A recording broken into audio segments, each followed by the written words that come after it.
Toque el botón instalar y espere unos instantes. La aplicación de Radio Caput ha sido instalada exitosamente. Busque el icono en su celular. Los quiero mucho, los aprecio y los admiro mucho, lo que hacen, los felicito. Y podrá escuchar la única e irreemplazable programación de Radio Caput. Sería un placer para mí, realmente. Radio Caput.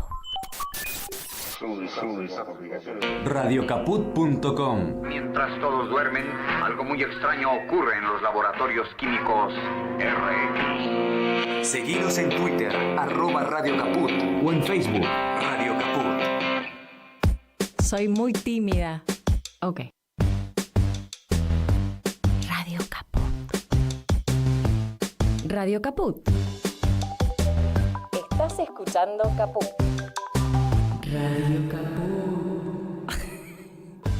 Radio Caput. Te comunicas con nosotros al 11 65 16 44 46.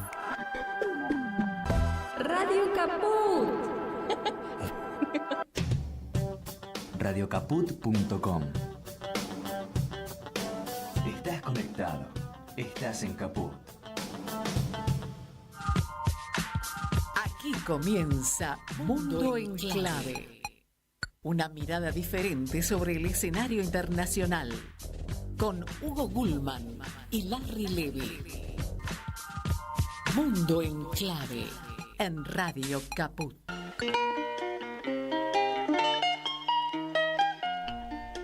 Hola, hola, ¿cómo va? ¿Qué tal? Como todos los lunes a esta hora nos encontramos en Mundo en Clave, ahí con la música de fondo aquí, allá y en todas partes, sonando en la cortina que comenta nuestra compañera Vilma Noche. Y aquí estamos con la promesa desde Radio Caput de que este programa va a ser repetido luego por la Radio Pública de Marcos Paz, por RPD Radio en Oberá, en la provincia de Misiones, y por Radio Pista Urbana, ¿no? Esa radio en la que este programa suena todos los días a las 4 de la tarde, porque suena este y ediciones anteriores, porque tenemos la ventaja de que hay una cierta atemporalidad, ¿no? en los temas que tratamos. No tratamos tanto la coyuntura, sino que a partir de la coyuntura vamos a temas un poquito más... ¿Nos darán un premio por eso? No. ¿No? No. Si estás ilusionado, pensemos en otra cosa. Como siempre, Martín Loza en los controles y en el asesoramiento escenográfico. Y como siempre, mi compañero Larry Levy. Aquí. ¿Cómo le va, señor Hugo Gulman? Aquí Buenas estamos. tardes. En una tarde súper primaveral. Hermoso, eso es muy hermoso coyuntural. Hermoso, eso es muy coyuntural. Sí. Y hoy ven que hay un invitado. Quizá algunos ubican ya su cara, seguramente, su rostro, porque lo tienen que haber visto en televisión en muchos lugares o a través de otros medios de comunicación audiovisuales, ¿no? Todos los programas hoy salen por YouTube y por otros medios. Enseguida lo vamos a presentar, pero primero vamos a introducirnos en el tema con un poquito de música. Y a ver, Martín. Una sonrisa y ya es de noche, y él todavía no toma el desayuno. Otro que hoy estrena nuevo coche, de la muerte no se salvará ninguno. Las luces de mi ciudad, verde y rojo en el semáforo, las balas volando al par de viento con los pájaros, infancia soñando en sábanas de las aceras, labios de mujeres por papel de la cartera. Es que el dinero es una maldición que todo el mundo quiere, pero no a todos les alcanza. Hay quienes lo Dinero, siempre el dinero dando vueltas. ¿Vamos a hablar ¿no? de bancos? No sé, puede ser, ¿no? Podría ser, sí. Puede ser el anexo. Quizá, podría ser. A ver. Monedas, billetes y pesos, no distingue raza, todos se enferman de eso. Extra, no lo han dicho en las noticias. Quizás usemos esos billetes de dólar para envolver algo, qué sé yo, porque están perdiendo valor. Puede ser. Yo tengo unos australes, no sé qué hacer. No, bueno, no. Ya. Yo tengo unos billetes ley 18.188. Si querés, vamos así, porque va a ser muy interesante para los oyentes la entrevista. Si querés, No apuramos un duda. poco la introducción y vamos a la introducción porque ahí sí van a entender por qué, va a haber más comprensión de por qué lo asociamos con este tema musical. Bueno, les cuento, el gran filósofo italiano Umberto Eco, ya fallecido, aseguraba que las redes sociales le dan el derecho de hablar a legiones de idiotas que primero hablaban solo en el bar, después de un vaso de vino, y sin dañar a nadie. Ahora tienen el mismo derecho a hablar que un premio Nobel. Es la invasión de los idiotas. Y haciéndonos eco de la frase de Humberto, uno de los ejemplos más notorios por estos días es la opinión de legiones de ágrafos sobre la economía. Opinión que se amplifica en las redes de manera casi infinita como la estupidez. Como si conocer algunos términos de los usados por los economistas que visitan los estudios de TV nos dieran el título para ser ministros de Economía o nos abriesen las puertas de la ansiada riqueza. Y si hablamos en términos de países y regiones, creemos que manejamos los parámetros de esa famosa entelequia que creemos que manejamos, que se llama el mercado. Y le damos vida a expresiones como libre mercado, mercado volátil, mercado de capitales, y hasta podemos hacer un TikTok aconsejando cómo hacer millones de la nada. Bueno, la realidad se encarga de que todas estas opiniones queden enterradas el mismo día, la misma noche en las que lo pronunciamos, nuestras verdades y grabadas en cortos, que están grabadas en cortos de 30 segundos o de un minuto. Lo cierto es que la verdad de nuestro futuro está anclado en el pasado.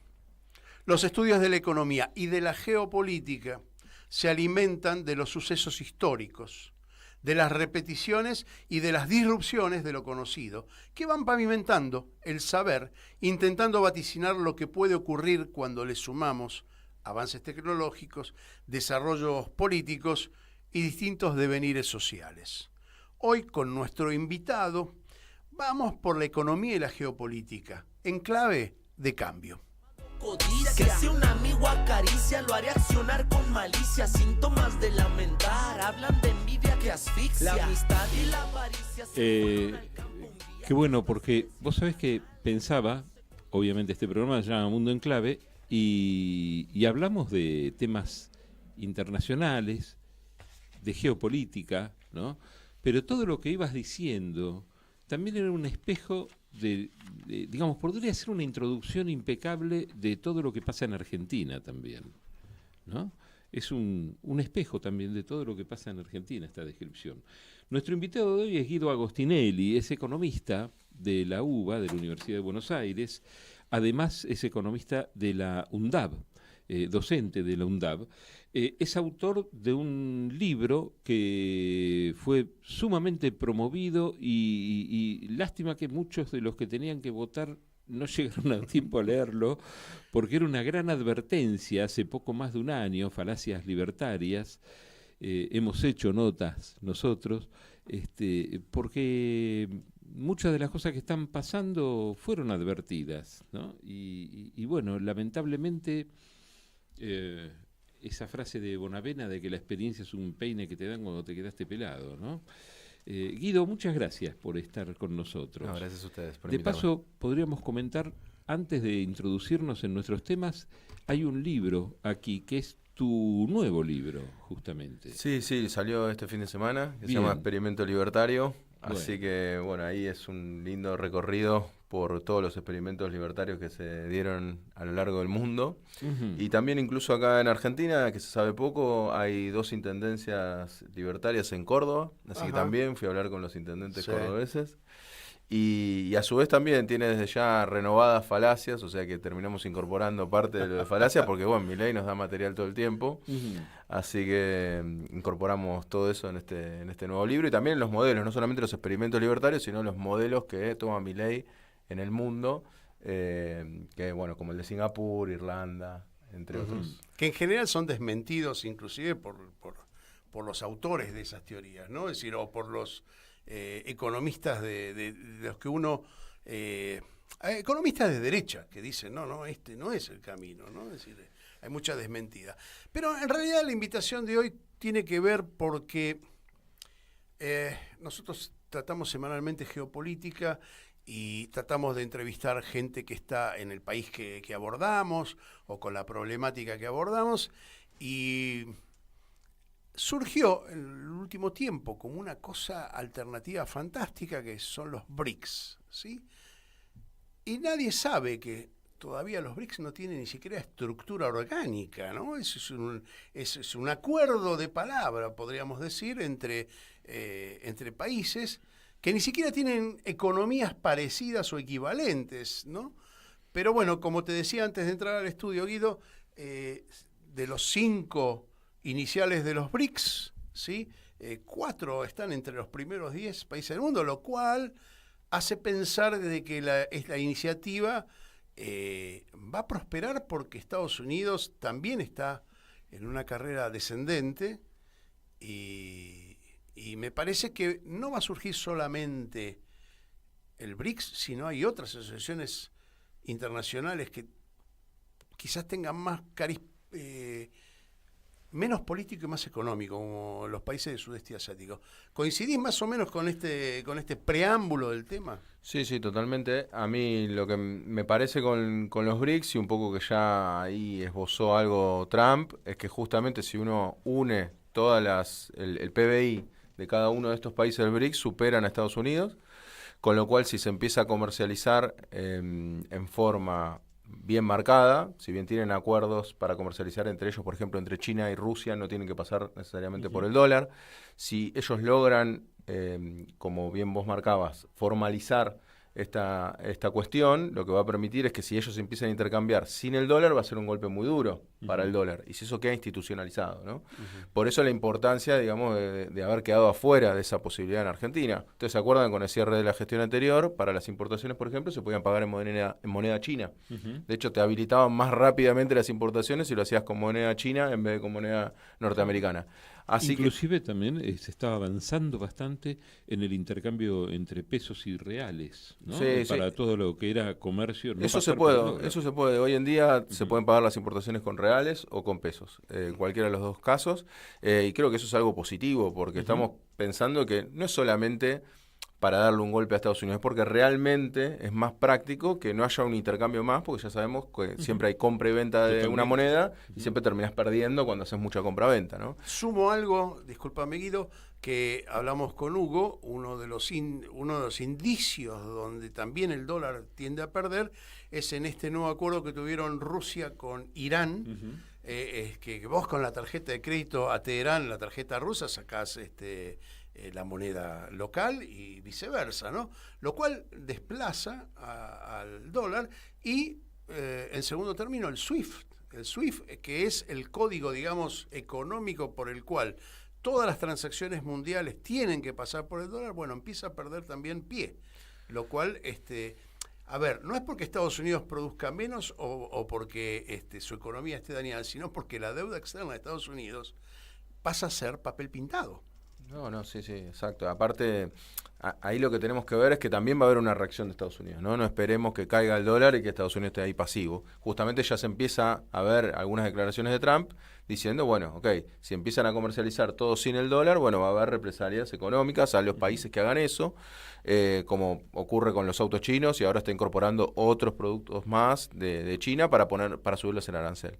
Entonces, en la medida, aparentemente hay una amenaza ahí de Trump, vamos a ver cuando asuma, de, bueno, ok, si los países empiezan a comercializar con otras monedas, empezar a subir los aranceles de esos países. Lo cual es caer un poco en una trampa, ¿no? Porque, en definitiva, si él exacerba esa política, lo que va a hacer también quizás sea acelerar ese proceso. Entonces, ahí hay que ver cómo se da esa medición de fuerza, ¿no? Y también, no solamente acelerar el proceso, sino que también puede venir alguna represalia por parte de los países que la sufran, porque un país poderoso como China, que exporta bastante a los Estados Unidos, también puede restringir algunas cosas o puede cobrar determinadas cosas extras.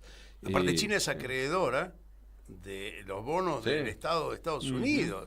Es decir, que si pide el cambio, que no lo va a hacer, por supuesto, porque va en contra también de China, pero digo, es un factor de poder y de presión muy fuerte. Sí, China generalmente tiene una actitud, bueno, y si ustedes hablaron con expertos que estudian puntualmente China, yo estudio bastante en general, van a ver que tiene una posición generalmente más pasiva, ¿no? Sí, totalmente. O sea, deja como que transcurra el tiempo, porque ellos saben que, primero que tienen al Partido Comunista a la cabeza y que les permite perdurar en el tiempo, no se van a dejar arrastrar por estos 4 años de Trump, que nada más va a tener 4 porque no va a poder reelegir. Entonces me parece que China puede tomar una posición más pasiva. ¿Por qué? Porque le sirve a Estados Unidos, porque es un mercado enorme para colocar sus productos, ¿no? Entonces me parece que la confrontación tampoco le sirve a China. Me parece que así como está bien, viene creciendo a pasos firmes.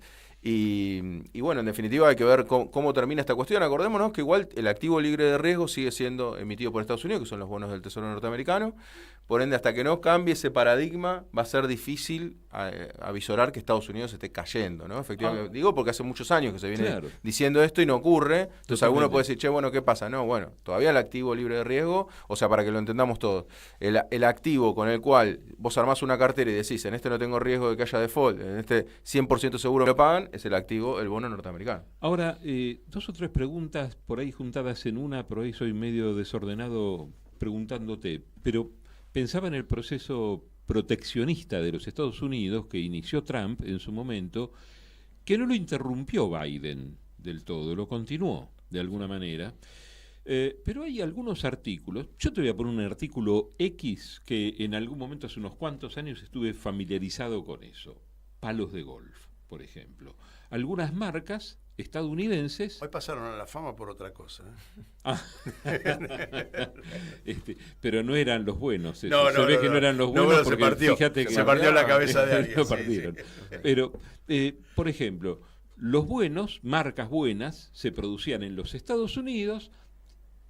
Había las truchas con la misma marca, el mismo logo, se producían en China, pero resulta que después los buenos, con el proceso de globalizador, se empezaron a producir también en China y con una excelente calidad, donde no se notaba cuáles eran los yanquis y cuáles eran los chinos. Digo, esas fábricas, ¿qué interés pueden tener en volver a centralizar su producción en los Estados Unidos? Te pongo el tema ese particularmente porque lo conocí en su momento de cerca, pero son infinidad, todos los artículos, zapatillas, lo que quieras, las marcas más grandes. Puedo completar tu pregunta, pues es muy interesante, porque hay que producirlas con salarios norteamericanos. Ese es el y encima con una política anti-inmigratoria, lo cual queda como protagonista el laburante norteamericano que quiere cobrar bien. Bueno, entonces, ahí venía la segunda parte de la pregunta, tal cual, bien, sí. A ver, ahí hay algo interesante con respecto a China, me parece que hay que destacar. Estamos un poco en esta ola de buscar eficientizar todo, ¿no? Que queremos la eficiencia en todo, ¿no? Si realmente nosotros lo llevamos al extremo eso, tal como plantea nuestro presidente, lo que tendríamos que hacer es prácticamente importar casi todos los productos de China, porque son los más eficientes. O sea que ya eficientes en términos de costo. Sí. Entonces, a mí lo que me parece con respecto a Estados Unidos, ojo que en muchos de esos casos, lo digo por las grandes fábricas, en realidad son los proveedores mismos que están en China, no es que es la fábrica misma que se instala. Claro. Ojo, porque vos cuando instalás una empresa de cero en China, por lo general lo tenés, digamos, atrás de la nuca al Estado chino. O sea, realmente tenés un control muy férreo. Entonces, muchas veces lo que hacen estas empresas norteamericanas es abastecerse con proveedores chinos. Entonces, ahí sí, bueno, ok, dicen, no, pero no podés importar este determinado bien o te pongo un arancel determinado, obviamente van a sacar los costos para hacerlo en Estados Unidos, los precios van a quedar más altos y el producto va a quedar no competitivo. Claro. Entonces, ahí está el problema, no se entiende cómo se va a desentrañar esta cuestión, ¿no? O sea, uno piensa en un teléfono inteligente que ya son caros, hecho se me ocurre la primera marca, la manzanita, agarra y dice, bueno, mira, ahora... como no hace publicidad acá, podés nombrar. Bueno, está en Apple, sí, claro, no, pero digo, entonces, ahí cuál es el tema. Bueno, ok, se van a producir todo, absolutamente todo en Estados Unidos. Suena un poco inverosímil, aparte también lo que es la extracción de las materias primas, tiene una mayor cercanía a lo que es China que lo que es Estados Unidos, y entonces sonaría, si uno ya paga, de hecho el último modelo de Apple ya está a $1.500, o sea, imagínate cuánto se va a pagar un teléfono celular. Y te sumo una complejidad adicional. África está en un proceso de pegar el grito, de decir basta, no me saquen más cosas. Muchos de esos productos, en el caso de los teléfonos celulares, el producto básico viene de África. Ya per se va a aumentar porque, bueno, los africanos quieren vivir bien, ¿no? Es decir, hay un proceso de libertad, de liberalización. Digo, estamos en un panorama bastante complejo, ¿no? Y cuando estábamos preparando con Hugo la previa del programa, se me ocurrió ir a buscar los bloques económicos internacionales como recurso intelectual histórico de acuerdos anteriores que hoy están en baja, porque, a ver, la Unión Europea está con una sumisión y con una dependencia de la economía norteamericana y sobre todo de energía. Hoy estamos tratando en otro programa el tema Alemania. Están sumamente distorsionados los costos porque el costo del gas, de la energía, es terrible para ellos. Entonces la Unión Europea está más o menos decadente. El Tratado de México, Estados Unidos, Canadá, ya Trump dijo que quería cobrarle a México aranceles diferenciados. El Mercosur está en un... Y la presidenta Sheinbaum respondió con fuerza también, Claro, ¿no? claro. Bueno, porque nadie en este momento va a dejar o va a retroceder un paso atrás para nada, ¿no? Me parece que la complejidad internacional es evidente. El Mercosur está más o menos paralizado porque hay factores. Lula quiere seguir siendo el líder, me parece bien, es el país más grande de la región, pero bueno, tenemos acá un presidente que se opone a eso. O sea, rumores de salida de Argentina. Sí, es una expresión de deseo, esperemos que no la haga. Después tenemos una cosa que sí me parece que está en pleno desarrollo, que son la Asociación de Naciones del Sudeste Asiático, conocido como ASEAN, que me parece que es la rémora de lo que fue en algún momento el sudeste asiático, los tigres asiáticos, que está en plena evolución. Vietnam tiene una interesante producción, Filipinas más o menos está en conflicto político todo el tiempo, Tailandia e Indonesia son países que tienen una gran producción, así que está en proceso de evolución, a pesar de que fue creado en el 67, yo no sabía, este dato lo encuentro acá. Después tenemos la Comunidad Andina. Es una comunidad a la que quiso participar Macri en su momento. El acuerdo de asociación transpacífico que Japón, Australia, México, Canadá y Chile, no sé qué incidencia tiene en la economía internacional. La comunidad de estados independientes, que esto sí tiene que ver ahí cómo está desarrollándose Rusia, Bielorrusia, Kazajistán, con una fuerte implicación con los países de Europa, ¿no? Porque tiene influencia. Rusia pertenece a los dos continentes, Bielorrusia quiere pertenecer a la Unión Europea, Kazajistán, bueno, con conflictos internos. La Unión Africana, que está en pleno proceso de evolución, se fundó en el 2001, es muy, muy joven. La Alianza del Pacífico, Chile, Colombia, México y Perú, ni me acordaba que existía. El Consejo de Cooperación del Golfo, acá empieza a tener otra relación compleja. Arabia Saudita, Emiratos Árabes, Qatar, bueno, todos estos países, Bahrein, Kuwait, no se llevan bien, está claro.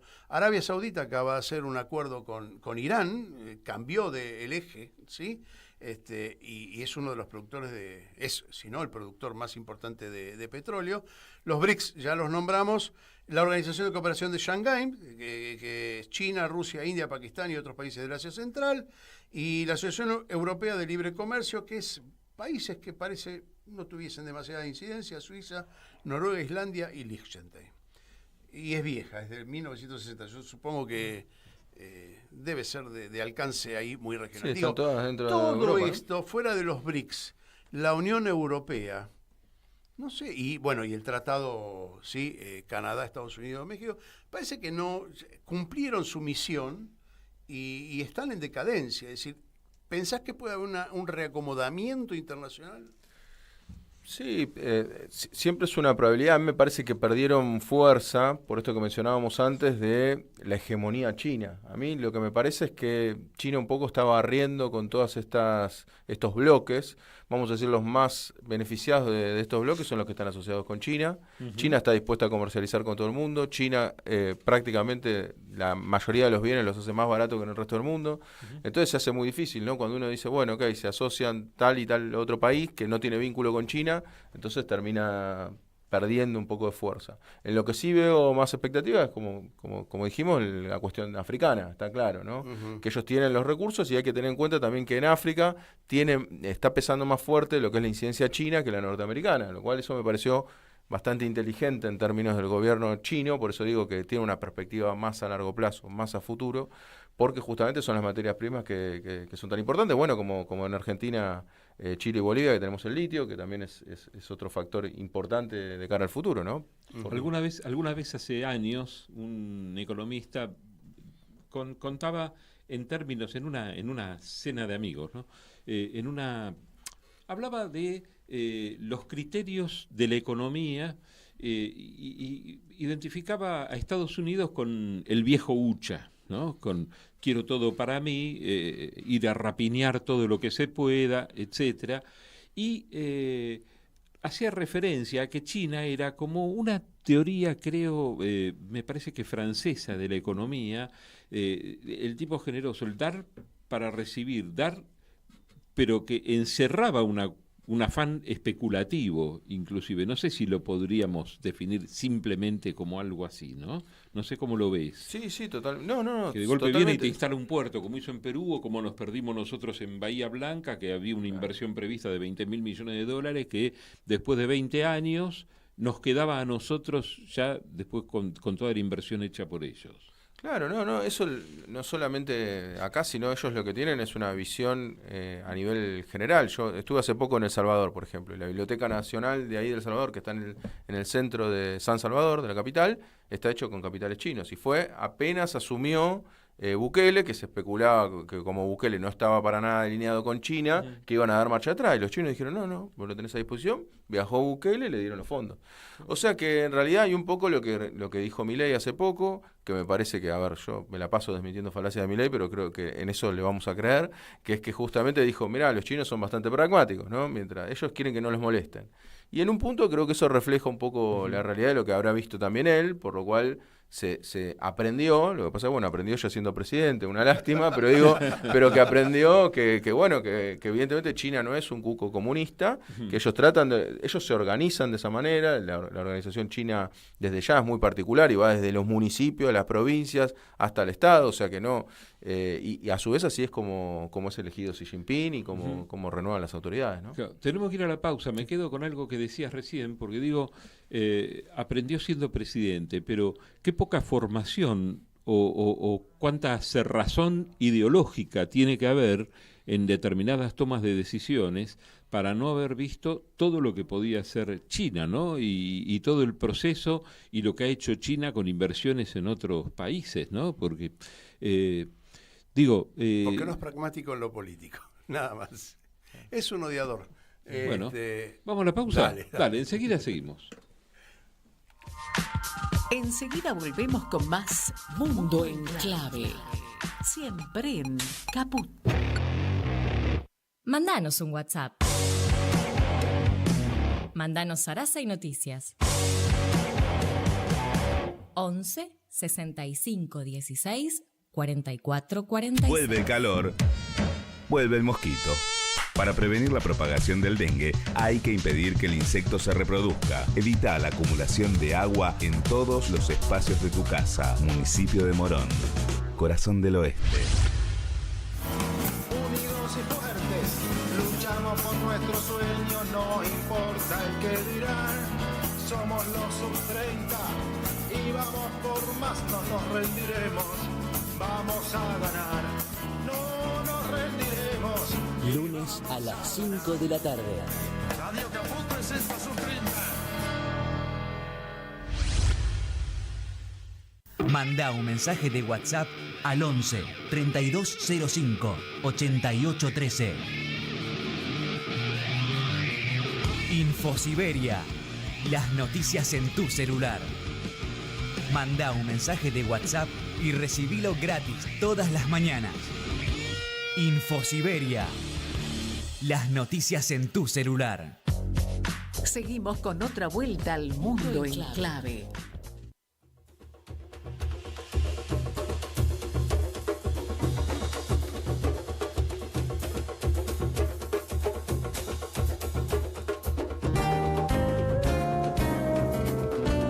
Los verdes, los rojos, la luca, la lana, la guita, el billete, el huevo, el cacao, la moni, las tejas, la pasta, la harina, las pelas, el pisto, las lapas, los palos, los villilos, tucanes, los reales, el billullo, los papeles, el peculio, el metálico, las chapas, el caudal, la fortuna, los fondos, la misiadura, el efectivo, la mosca, lo duro, la chochosca. No se nombra, ni se llama, se sombrea. ¿Será porque si no están sucios? Muchos sinónimos para denominar al dinero, ¿no? Esto lo cuenta Adrián Goizueta. Es muchas veces nombrar el dinero para terminar en el trueque. La verdad que estamos Sí, ¿no? en el horno. Sí, y para no tener el dinero, justamente. Bueno, ya ¿no? que estamos hablando de dinero, me gustaría preguntarle a Guido, está Sí. con nosotros Guido Agostinelli. Hay muchas instituciones internacionales que funcionan como una especie de banco, ¿no? Fondo Monetario, el Banco Mundial, la Organización Mundial de Comercio. Si no es banco es porque fija pautas de comercio. El Banco Interamericano de Desarrollo, el Banco Asiático de Desarrollo, Banco Africano de Desarrollo, el G20 que funciona a veces como el de los tamiz, BRICS está formándose, ¿no? Organización de las Naciones Unidas para el Desarrollo Industrial, Nueva Alianza para el Desarrollo de África, Fondo Internacional de Desarrollo Agrícola, bueno, y debe haber otro montón de instituciones que cubren necesidades financieras de diferente orden, entre comillas lo digo, sin fines de lucro. ¿Quién puede hablar de sin fines de lucro con el Fondo Monetario Internacional cuando el Fondo Monetario Internacional es prácticamente Estados Unidos quien decide, ¿sí? ¿Son en realidad estas instituciones para facilitar el desarrollo o para estar agarrado de... Bueno, de ahí, sí, ¿no? Tener agarrados los países y dominarlos. Sí, yo justo hace unos meses estuve en la reunión anual del FMI. Argentina es su principal deudor, o sea que ellos están bastante interesados en que en teoría paguemos, ¿no? O sea, eso aparentemente es lo que estarían diciendo. Y ellos lo que aparentemente ahora también están tratando es de volver a dar un préstamo a la Argentina para que pueda salir del cepo y demás. ¿Cuál sería el interés del Fondo Monetario en darnos? Bueno, el interés es que liberaríamos el cepo y eso para ellos es como tiene que funcionar una economía de mercado, o sea, sin cepo, sin restricciones cambiarias. ¿Se utilizarían esos dólares? Se habla de 15.000. Sí, de 15.000. ¿Se utilizarían para abastecer a la gente? Alcanza seguramente para todos los que saldrían a comprar dólares. Sí, eso... El problema de estas cosas, y por eso no alcanzaron los casi 50.000, porque al final no se terminaron de dar los 50.000 enteros, sino 40 y pico. Lo que quiero decir es, cuando hay sed de dólar, y ya lo sabemos en Argentina, nunca alcanza. Porque no tenemos esto porque no alcanza, da para charlarlo largo y tendido, pero quiero decir, no alcanza porque tenemos una economía extranjerizada. Entonces, ¿qué es lo que ocurre? Si vos tenés las principales empresas que te abastecen de alimentos, los supermercados y demás, que son capitales internacionales, giran divisas y en algún momento ya toda la economía, si empieza a funcionar, no alcanza para abastecer los dólares. O sea que Argentina es una economía que sin cepo es complejo, más con este nivel de reserva. Entonces, ¿qué es lo que propone el FMI? Es, bueno, yo te doy esto para salir del cepo y después el tipo de cambio que lo determina el mercado. Entonces ahí está el problema, ¿no? ¿A dónde se va el tipo de cambio? A ver, ya que estamos hablando, yo no quiero personalizar o puntualizar a Argentina porque en realidad me parece que el análisis geopolítico es lo que nos va a dar, pero todas estas instituciones están formadas de buena fe, algunas no, están financiadas por quién.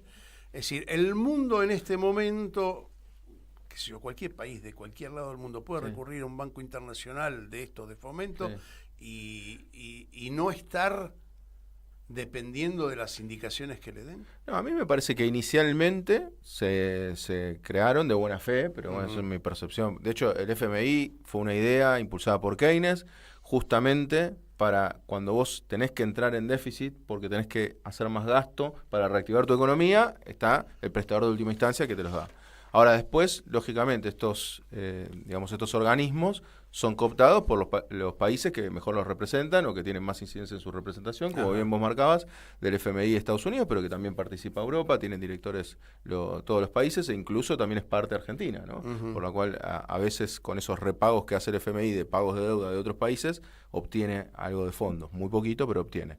Lo que quiero decir es, Me parece que el FMI después termina siendo un instrumento funcional a los principales países que lo dominan, pero yo creo que inicialmente... De su estructura económica pasa a ser una estructura política. Sí, totalmente. De dominación política. No, aparte porque siempre la recomendación es la misma, siempre la recomendación es el ajuste. De hecho, hay muy buenos textos de Stiglitz donde habla de los ajustes que le han propuesto a Asia, incluso sin necesitar ajuste.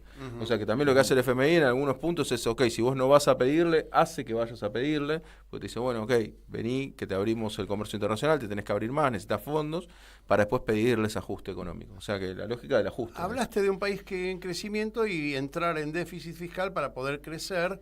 ¿Qué es lo que hace el 80% de los países? Claro, exactamente, a eso iba. Ahora, curiosamente, me fui a investigar, por supuesto no al Banco Mundial, y encontré que Estados Unidos tiene un déficit fiscal del 6%, lo cual en la economía norteamericana es un dineral, es un del año 2000 que está en déficit en Estados Unidos. Bueno, la Argentina en un 3%, más o menos, y después es muy difícil entrar en otros países a averiguar cuál es el déficit fiscal.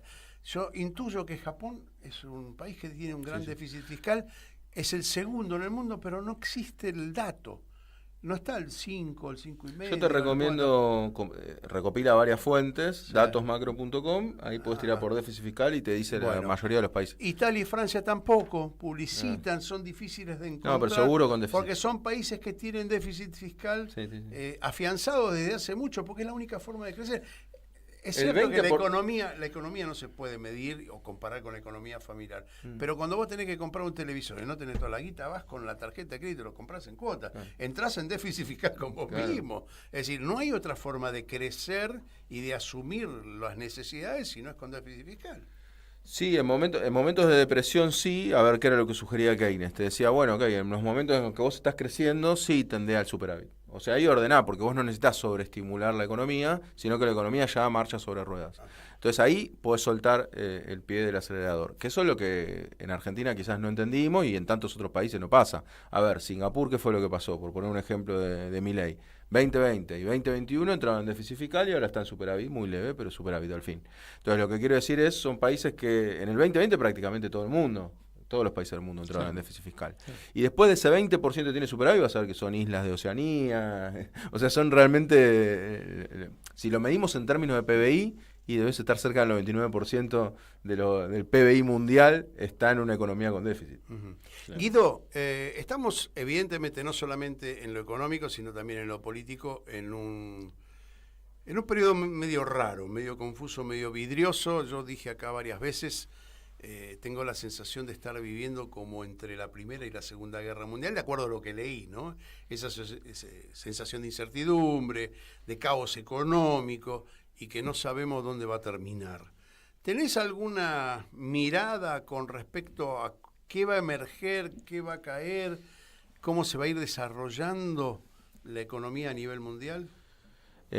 Sí, a mí me parece que a nivel mundial, y por eso pienso que Milei es atractivo para algunos sectores a nivel internacional incluso, me parece que hay, y en esto concuerdo con el análisis que hizo, por ejemplo, Cristina Fernández de Kirchner, diciendo que había una insatisfacción democrática. Yo eso lo creo totalmente, ¿no? Esa insatisfacción democrática lo que hace es que las distintas personas del mundo lo que hacen es elegir a personajes que en realidad lo que hacen es agravar la situación, ¿no? Entonces, lo que nos encontramos es que el sistema capitalista evidentemente se está encontrando sus limitantes. ¿Por qué? Y bueno, porque no podemos ni siquiera consumir lo que producimos, porque no podemos desarrollar un crecimiento del salario. Fíjense en España lo que está pasando con la vivienda. En fin, hasta el mundo, hasta los países centralizados están teniendo problemas serios para que la población viva medianamente bien. Entonces, al encontrar esos problemas, ¿qué es lo que ocurre? La población, por lo general, le culpa a los políticos de este problema. Para mí el problema no son los políticos, por más que haya políticos son desastrosos en todos lados, digo, para mí la culpa es sistémica, es un problema de sistema, ¿no? Cada vez está más concentrada la riqueza, esa concentración de riqueza que a su vez se traslada a lugares para no pagar impuestos. El capital es esencialmente corrupto, digamos, ¿no? Exacto. Y aparte se traslada de lugar en lugar, paraísos fiscales para no pagar impuestos, entonces desfinancian a los estados, la gente tiene peores servicios, le cuesta más llegar a fin de mes, no solamente acá en Argentina, sino en todo el mundo. Entonces lo que ocurre es, bueno, están desesperados, votan a un político outsider, como será el caso de Milei y lo que fuera. Ahora, ¿qué es lo que va a pasar en función de que después de ver lo que pasa con Milei, que va a ser agravar estas consecuencias. Pues ese es el problema. Tratamos de buscar una salvación, nos agarramos salvavidas que en realidad te hunde. Ahora, nosotros hoy, por ejemplo, hablábamos con una persona en Alemania, te comentaba antes Larry, y comentó algunas cosas sumamente interesantes, que les resulta muy costoso proveerse de energía a través del carbón, ¿no? Por la extracción, etcétera. Pero resulta que el gas ahora ya no lo traen más de Rusia, porque bueno, sabemos que el gasoducto, el Nord Stream, está inutilizado en este momento por el conflicto de Rusia con la OTAN, y ellos en Alemania y en algunos otros países están empezando a cuestionar ese apoyo alemán. Están en Francia también, en Italia, en varios países. No sé si vos que estás viajando bastante, estuviste hace poco en Europa un tiempito, si pudiste vislumbrar algo de eso, como que están cuestionando ese apoyo de Alemania a la OTAN. La burguesía, sobre todo la burguesía está cuestionándolo, porque piensan que se está perdiendo mucho así, que el tema del gas los está complicando demasiado. Eso nos mete en un tema que es esencialmente político, ¿no? Es decir, no estrictamente económico. Por esto la conjunción y el choque, ¿no? Digamos que lo que él dice es la burguesía, que es la capitalista, es la que cuestiona también este sistema ultraliberal. Que le produce un desacomodamiento de clases inclusive, ¿sí? De la clase baja también, porque les crea un problema. ¿Va a pasar algo que emerja desde esos centros de poder internacional? Alemania es uno de esos centros, ¿no? Sí, a mí me parece que justamente, y llevándolo al extremo con el libertario, el capital necesita un orden, y el capital necesita que ese orden lo del Estado. Eso es algo que es en el mismo origen del capitalismo. ¿Qué es lo que pasó en Alemania y lo que pasa en Europa? Que se dio un desorden producto de tratar de sancionar a Rusia, cuyo interesado principal era Estados Unidos. Ahora, entonces, pero esto no es la primera vez que ocurre, que ocurren conflictos en Europa por presión de Estados Unidos, ¿no? Entonces me parece lógico que la burguesía alemana esté en contra de eso, y me parece lógico incluso que, por extrapolarlo a lo que estamos viviendo acá, lo mismo, me parece lógico que haya tensiones dentro de las pymes o de la burguesía o quien tiene una mediana empresa, para que no se trate de trasladar toda la ganancia a las grandes transnacionales, ¿no? Claro. Entonces me parece que eso va a ser lógico, y liberando todo el mercado, que esto es lo que tratamos de entender de lo que pasa acá y lo que puede ocurrir en otros lugares, los que se benefician siempre son los más fuertes, ¿no? Claro. O sea, la misma esencia de la competencia está su propia destrucción. O sea, uno compiten entre empresas justamente, y lo que hacen es tratar de destruir al lado para después concentrar el poder, porque eso es lo que te genera una mayor. Ahora las empresas en Alemania, por ejemplo, en este momento están despidiendo gente, cuando fue en una crisis tremenda como fue lo de la pandemia, que el mismo país está bien, era el Estado administrado por otro gobierno, el de Merkel, que estuvo apoyando y gestionando créditos de la Unión Europea por 750.000 millones de euros en su momento, para proteger a las empresas y que no sean chupadas por los grupos inversores, ¿no? Claro. Como Lufthansa y algunas otras. Sí, eso podrían ser políticas que solventen la situación en el corto plazo, pero me parece que hay un problema más de trasfondo, que es justamente que el capitalismo, así como está planteado, es inconsistente y nos va a llevar a estas contradicciones. Va a haber algún país que va a poder hacer algo un poco mejor, alguno un poco peor, pero en definitiva estamos todos arrastrados por un barco en el cual están muy concentrados. ¿Y hay alternativa al capitalismo? No, yo creo, ¿se vislumbra alguna? Porque una de las cosas también que discutimos mucho en los ámbitos periodísticos, y yo siempre lo he nombrado hasta el cansancio, a Enzo Traverso, un pensador, un filósofo italiano, que dice que, bueno, la academia, que debería ser la encargada de tirar las ideas, está más preocupada por ser panelista de televisión que por tirar alguna idea. Digo, ¿hay alternativas que se están vislumbrando en el ámbito académico de la economía? O te pregunto también, vos venís de la economía, pero te pregunto, la conjunción de la multidisciplina, economía, política, justicia, si, digamos, tiene que debatir esto. A mí, sí, desde ya eso es algo que hay que debatir. Alternativas podemos mencionar varias, yo hay muchas que menciono en mis redes sociales, que está el caso de Yugoslavia, por ejemplo, de la autogestión, que básicamente, para contarlo rápidamente, lo que hacían es que la creación de empresas tenían que ser mediante cooperativas. Entonces se llamaba socialismo de mercado, pero también lo podrías, hecho de socialistas que lo critican y dicen, en realidad eso no es socialismo, capitalismo. Bueno, pongámosle el primer nombre, pongamos el nombre que querramos, pero lo que quiero decir es, si vos haces que la generación de empresas se haga mediante la unión de los trabajadores y no haya un dueño capitalista que a su vez, que tampoco está mal que haya un dueño capitalista, pero insisto, la cuestión es que no sea una transnacional que fije domicilio en un paraíso fiscal. Entonces esas son las cosas que distorsionan. Pero el modelo autogestivo fue el modelo que de Yugoslavia fue el segundo país que más creció en el mundo en ese momento. Solamente superado por Japón en la época de Tito. Pensaba en la experiencia en Israel de los kibbutz, ¿no? Que de alguna manera fueron experiencias cooperativas, en su momento agrícolas, pero que después incorporaron... Hay una estructura mejor en Israel que se llama Moshav, que son aldeas donde las parcelas son propiedad de las personas, pero la producción, el sembrado y la comercialización es en conjunto, en forma cooperativa. Igual tienen debilidades, también esto quiero decir, lo de Yugoslavia tiene debilidades, ¿por qué? Porque, ¿qué haces, por ejemplo, con los bienes de capital? ¿Qué fue lo que le pasó a Yugoslavia? Bueno, tasa de interés negativa para que sean más productivos, entonces vos compras más maquinaria. Bueno, empezaron a tener problemas del desempleo, porque no tenías ningún atractivo a contratar más personal y dividir tu producción con otro. Estás hablando de una cuestión muy actual que es la tecnología. Por eso, lo que digo es, por eso no es que son modelos infalibles y por eso hay que discutirlo. Y así como digo lo de Yugoslavia, te puedo decir las pero empresas... tampoco el modelo chino en ese orden, porque si vos tenés 700 millones de tipos laburando, pero incluís, 700 millones dije porque es lo que salieron de la pobreza en China. Pero si vos a eso le agregás tecnología, la mitad sobra. Bueno, pues, ¿y cómo haces para asumir como Estado eso? Hay que pensar en las palabras de Néstor Kirchner, ¿no? Con la gente adentro. La gente adentro. La renta universal. Digamos, pensar la economía, me estoy yendo a otro tema, yo lo sé, ¿no? Y nos quedan muy pocos minutos, pero la economía no es una ciencia dura, es una ciencia humana. Totalmente. Y como ciencia humanística, digamos, donde lo central es el hombre, me parece que hay que pensar en función de eso. Entonces, en función de eso vos tenés, con la gente adentro, ¿cómo hacemos? Está bien, yo sé que para un empresario mejor comprar, hacer una inversión grande, tener una máquina mucho más grande de lo que necesita pensando a futuro.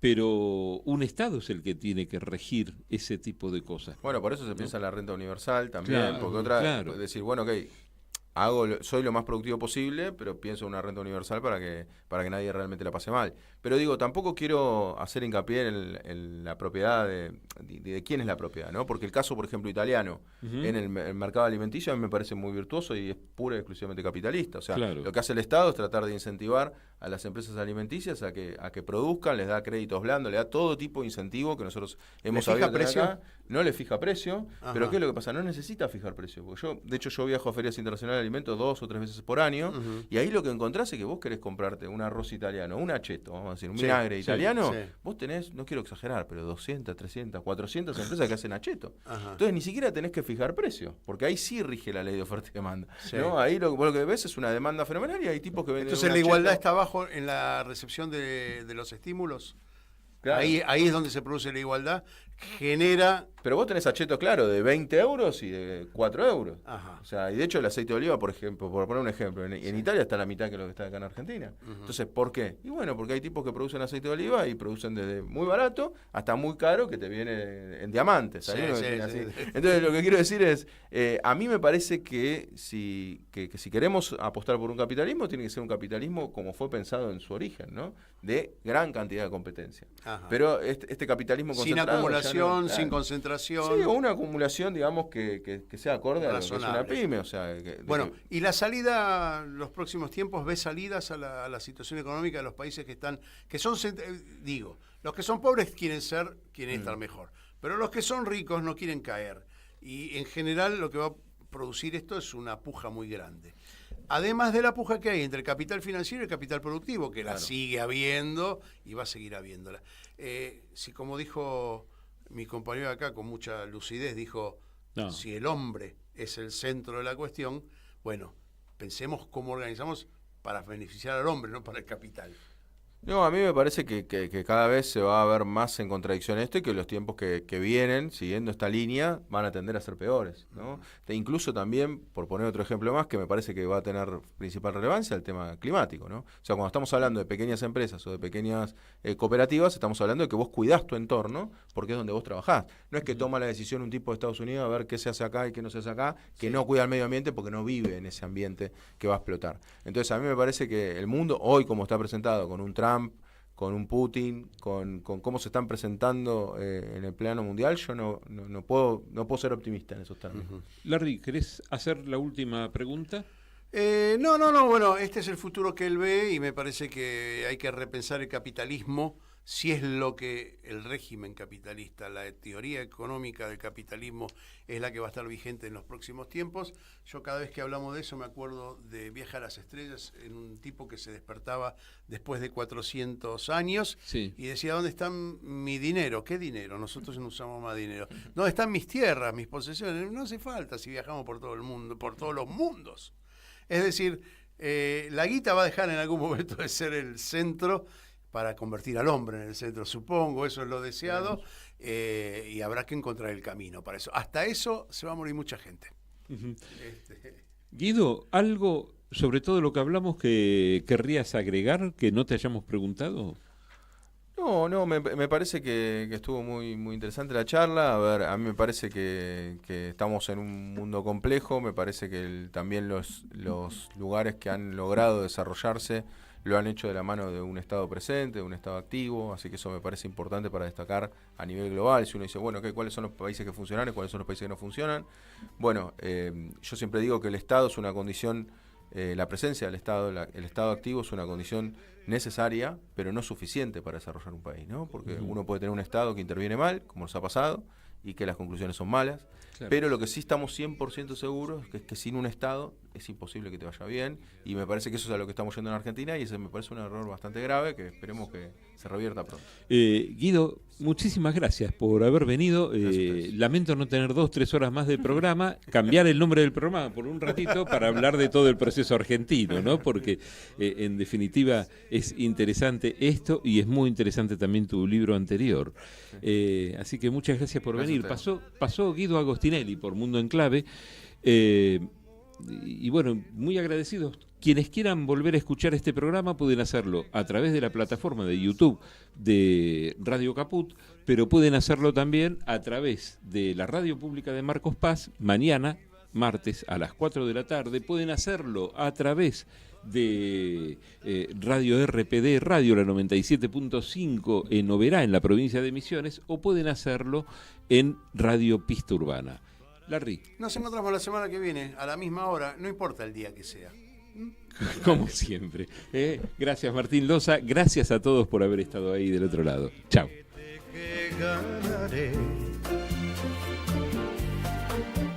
Devotamente por las dos caras los besaré,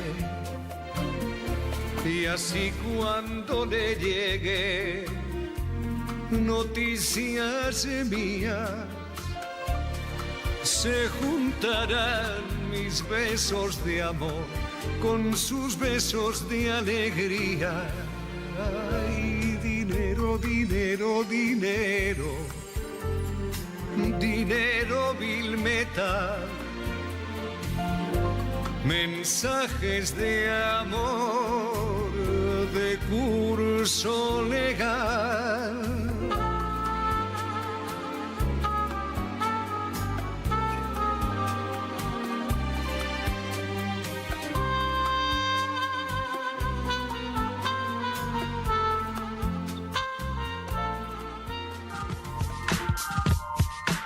Aquí termina otra edición de Mundo en Clave. En Caput había un viejo. pasan cosas.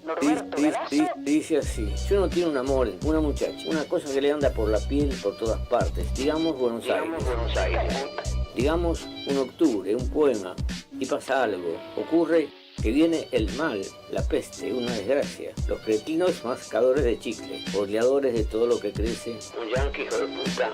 Los cretinos mascadores de chicle. Para ser más precisos, a matarla. Un yanqui hijo de puta. Entonces ya no se puede hablar así nomás. Es necesario odiarlo, destruirlo. Hay que pelear con rabia y encontrar la manera de acabarlo. Salirles al encuentro como sea y además decir, como un rezo, casi obligatorio, yanqui hijo de puta, todos los días. Y enseñárselo a los chicos. Radio. Radio Caput. Caput.